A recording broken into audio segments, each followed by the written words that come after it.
CIET NCERT द्वारा प्रस्तुत है। NCERT की कक्षा 7 के लिए शारीरिक शिक्षा और आरोग्य की ध्वनि पाठ्यपुस्तक खेल यात्रा। ऊष्मीकरण और शीतलीकरण। पृष्ठ के दाईं ओर एक QR कोड दिया गया है जिसे स्कैन करके आप पाठ से संबंधित जानकारी प्राप्त कर सकते हैं। ऊष्मीकरण यानी वार्म अप। ऊष्मीकरण वो प्रक्रिया है जिसमें खिलाड़ी हल्की व क्रमबद्ध शारीरिक गतिविधियों के माध्यम से अपने शरीर को मुख्य खेल के लिए तैयार करता है। ये शरीर के तापमान को बढ़ाता है, रक्त प्रवाह को सक्रिय करता है और मांसपेशियों को लचीला बनाता है।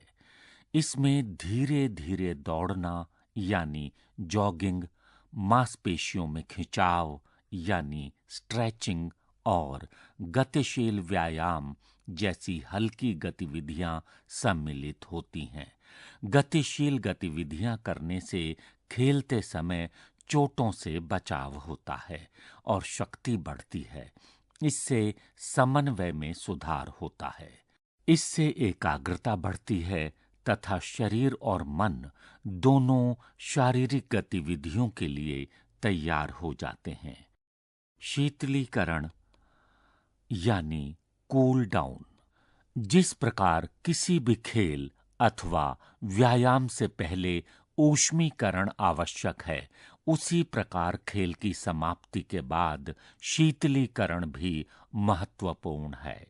शीतलीकरण एक ऐसी प्रक्रिया है जिसमें खिलाड़ी धीरे धीरे अपने शरीर को उच्च सक्रिय अवस्था से सामान्य अवस्था में लाता है। हल्की दौड़, चलना, खिंचाव व गहरी सांस लेने जैसी नियंत्रित गतिविधियों द्वारा शरीर को सामान्य अवस्था में लाया जाता है। पृष्ठ के निचले भाग में एक बालक और बालिका को व्यायाम करते हुए चित्र दिया गया है। पृष्ठ संख्या 2। 1. कलाई घुमाना। अपनी पीठ सीधी करके खड़े हो जाइए। अपनी भुजाओं को भूमि के समानांतर आगे कीजिए और मुट्ठी बंद कीजिए। धीरे धीरे अपनी कलाइयों को गोलाकार गति में घुमाइए, पहले दाईं ओर फिर बाईं ओर। इससे आपकी कलाई के जोड़ों को गर्माहट मिलती है। पृष्ठ के दाईं ओर एक बालक को कलाई घुमाते हुए चित्र दिया गया है।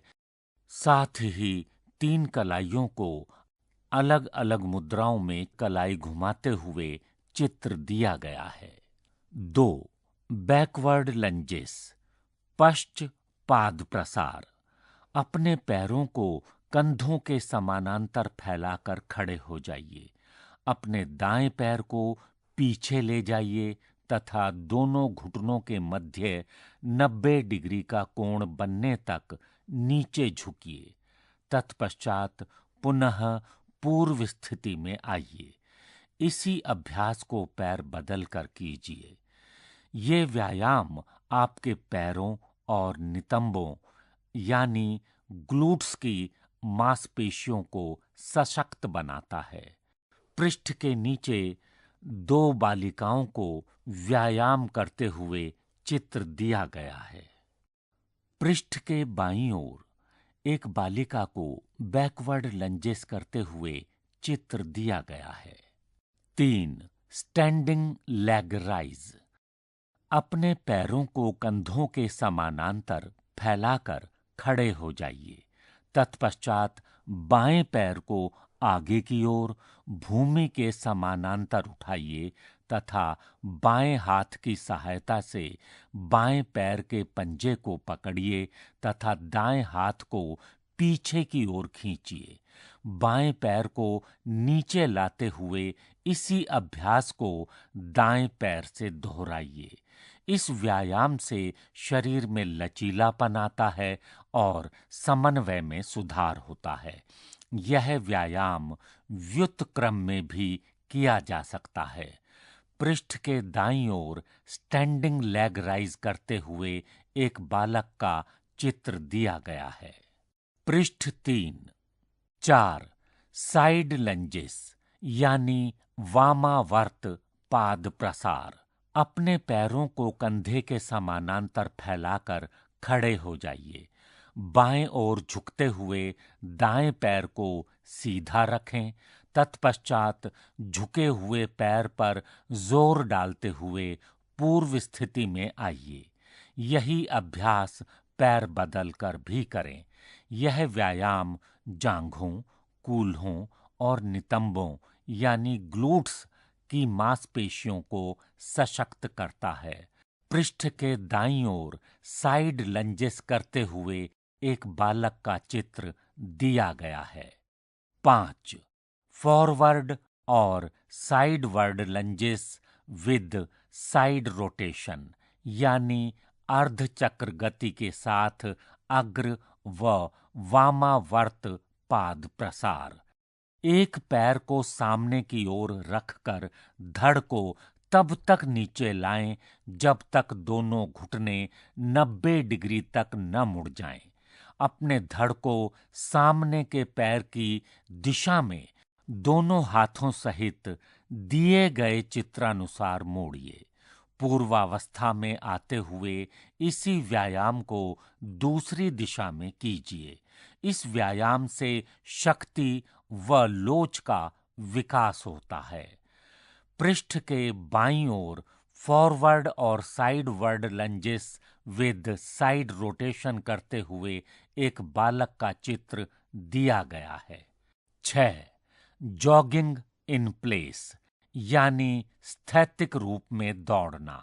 एक स्थान पर स्थिर खड़े होकर घुटनों को ऊपर उठाते हुए और हाथों को दौड़ने की गति में आगे पीछे झुलाते हुए किया जाने वाला व्यायाम है, जो हृदय गति को बढ़ाता है एवं शरीर को सक्रिय करने एवं ऊष्मीकरण के लिए अत्यंत प्रभावी माना जाता है।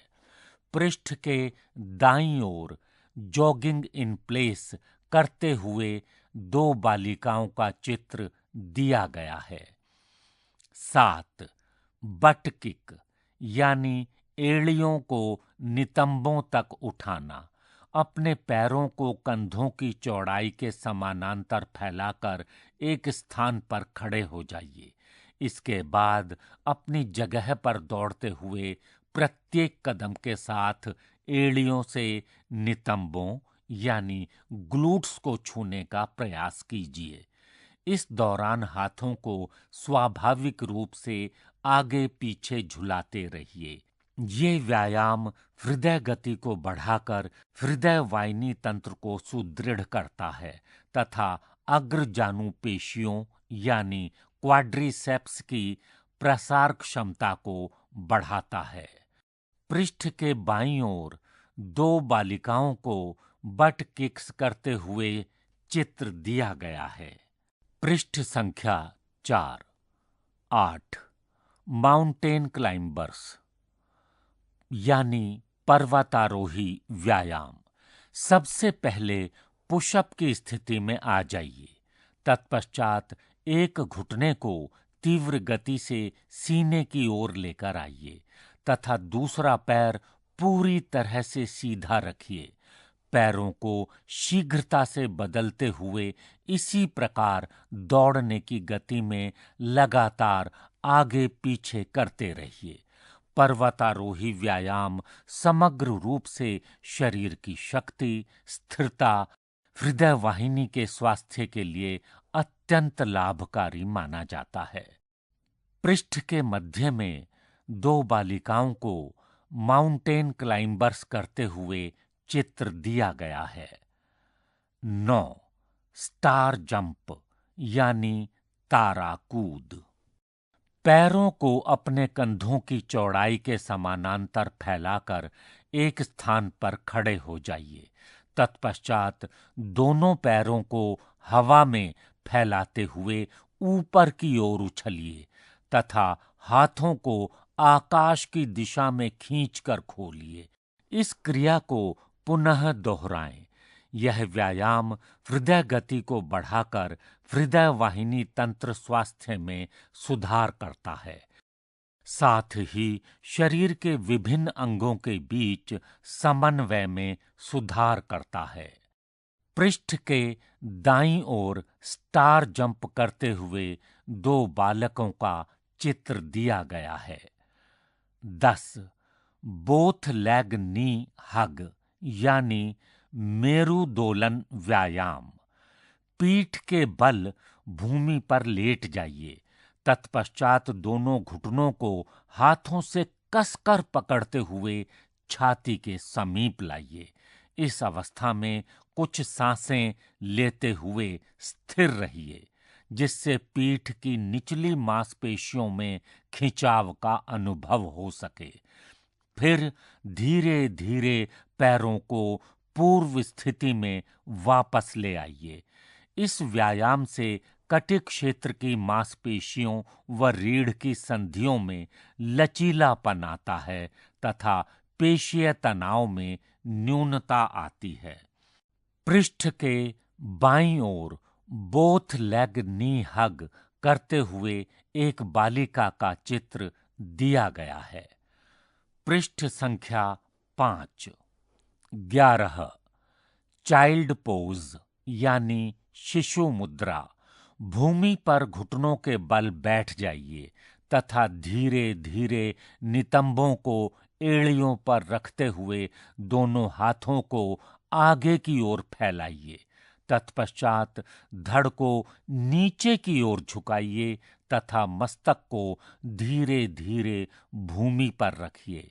इस मुद्रा से पीठ, नितंबों एवं कंधों की मांसपेशियों का प्रसारण होता है।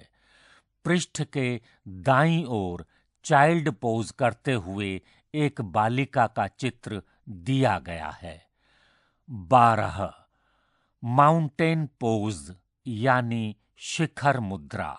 अपने हाथों और पंजों के बल भूमि पर खड़े हों। इसके पश्चात धीरे धीरे नितंबों यानी ग्लूट्स को ऊपर और पीछे की ओर उठाते हुए दोनों पैरों एवं हाथों को सीधा कीजिए। इस स्थिति में सिर को दोनों भुजाओं के बीच रखिए। यह आसन पिंडलियों, कंधों और जांघ के पीछे की मांसपेशियों को सशक्त बनाता है। पृष्ठ के बाईं ओर माउंटेन पोज करते हुए एक बालक का चित्र दिया गया है। 13. कैट कैमल स्क्रैच यानी उष्ट्र मार्जरी व्यायाम। अपनी हथेलियों और घुटनों के बल भूमि पर बैठकर पीठ को समतल रखें। श्वास भरते हुए पीठ को नीचे की ओर झुकाइए। छाती को खींचें और सिर एवं पृष्ठभाग को ऊपर की दिशा में उठाएं। इसे उष्ट्र व्यायाम कहा जाता है। फिर श्वास छोड़ते हुए पीठ को ऊपर की ओर उठाते हुए गोल कीजिए।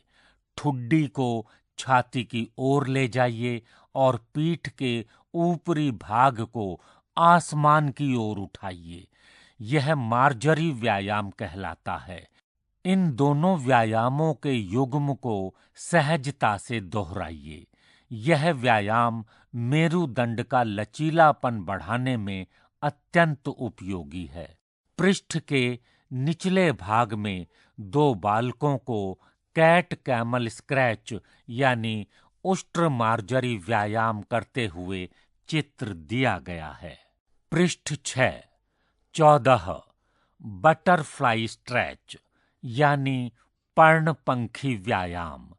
पैरों के पंजों को परस्पर मिलाते हुए घुटनों को बाहर की ओर करके बैठ जाइए।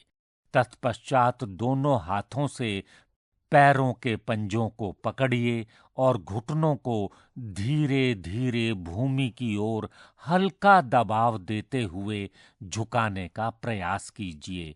यह पेशीय प्रसार विशेष रूप से ऊर्ध्व जानु पेशी यानी क्वाड्रिसेप्स के भीतरी भाग और नितंबों की मांसपेशियों को लचीलापन प्रदान करता है।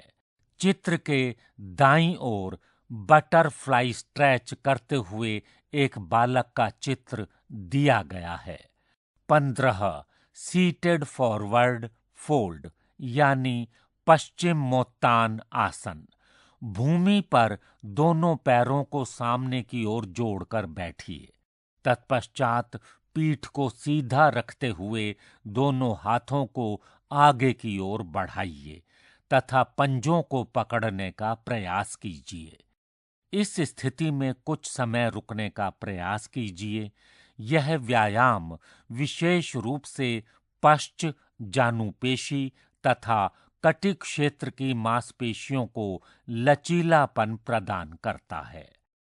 पृष्ठ के निचले भाग में एक बालक को सीटेड फॉरवर्ड फोल्ड करते हुए चित्र दिया गया है। 16 बर्पी। कंधों की चौड़ाई के बराबर दोनों पैरों को फैलाकर सीधे खड़े हो जाइए। फिर शरीर को नीचे झुकाते हुए दोनों हथेलियों को सामने की ओर भूमि पर रखिए। इसके बाद पैरों को पीछे की ओर ले जाकर पुश अप की स्थिति बनाइए। इसके बाद पैरों को झटके से फिर से हथेलियों के पास लाइए। अब सीधे खड़े हो जाइए और दोनों हाथों को ऊपर उठाते हुए शरीर को हवा में उछालिए। यह पूरे शरीर का व्यायाम है जो शक्ति और सहन शक्ति बढ़ाने में अत्यंत प्रभावशाली होता है। पृष्ठ के निचले भाग में 4 बालिकाओं को बर्पी व्यायाम करते हुए चित्र दिया गया है। अभी आप सुन रहे थे एनसीईआरटी की कक्षा 7 के लिए शारीरिक शिक्षा और आरोग्य की ध्वनि पाठ्यपुस्तक खेल यात्रा। वाचन स्वर सुनील लोहिया। ध्वन्यांकन प्रसून कुमार। संपादन कुसुमलता। निर्देशन एवं निर्माण विमलेश चौधरी तथा प्रस्तुति CIET NCERT नई दिल्ली भारत।